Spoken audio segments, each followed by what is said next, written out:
ഞങ്ങളുടെ ഈ റിലേഷൻ തുടങ്ങുന്നത് ഒരു മെസ്സേജ് നിന്നല്ലേ? അതെ. എൻ്റെ ഒരു കസിൻ വരുന്നുണ്ട് ഫാത്തിമ കോളേജിൽ എൻ്റെ ജൂനിയറായിട്ട്. അപ്പോൾ അവൾക്ക് കുറച്ച് ടെക്സ്റ്റ് കൊടുക്കണമെന്ന് പറഞ്ഞാൽ എനിക്കൊരു മെസ്സേജ് വന്നു. അന്ന് അവൾ അറിഞ്ഞില്ല. ഇതിപ്പോൾ 6 വർഷം കഴിഞ്ഞിട്ട് ഇപ്പോൾ ഒരു കല്യാണം വരെ എത്തി നിൽക്കുന്നത്. കാതൽ പൂമാനേ ഉന്നെ നെഞ്ചിൽ വൈത്തേനേ.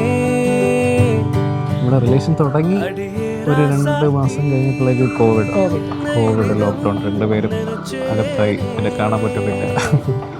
ചാറ്റിങ് വാട്സാപ്പിലും വല്ലപ്പോഴും ഇടയ്ക്ക് വെള്ളം പറഞ്ഞാലും വീട്ടിൽ നിന്നൊക്കെ ഇറങ്ങി ഇപ്പോൾ വീട്ടുകാർ കാണുന്നത്.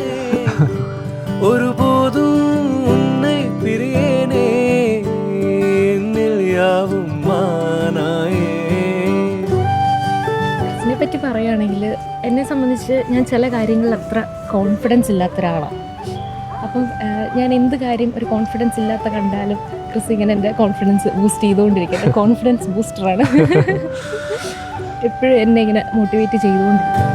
കാതൽ പൂമാനേ ഉന്നെ നെഞ്ചിൽ വൈത്തേനേ.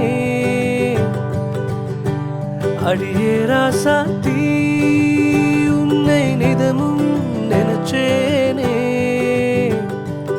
നമ്മൾ രണ്ട് വ്യക്തികളാണ്. ഭയങ്കര ഡിഫറെൻ്റ് ആയിട്ടുള്ള 2 സാഹചര്യങ്ങളിൽ വരുന്ന 2 ഓപ്പോസിറ്റ് ആയിട്ടുള്ള ആൾക്കാരെ. പക്ഷേ ഇത്രത്തോളം ഇങ്ങനെ പോയിട്ടുണ്ടെങ്കിൽ ഇനി ഇങ്ങനെ തന്നെ പോവും. നീയാണ് എന്നെ കംപ്ലീറ്റ് ചെയ്യുന്ന ഒരാൾ. എപ്പോഴും എനിക്ക് കിട്ടിയ ഏറ്റവും ബെസ്റ്റ് ആള്, എൻ്റെ ബെസ്റ്റ് പാർട്ട്ണറാണ്.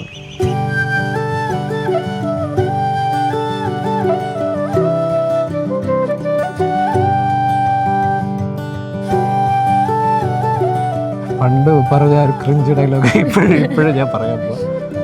എനിക്ക് പറ്റുന്ന പോലെ ഞാൻ പൊന്നു പോലെ ഞാൻ നോക്കിക്കോളാം.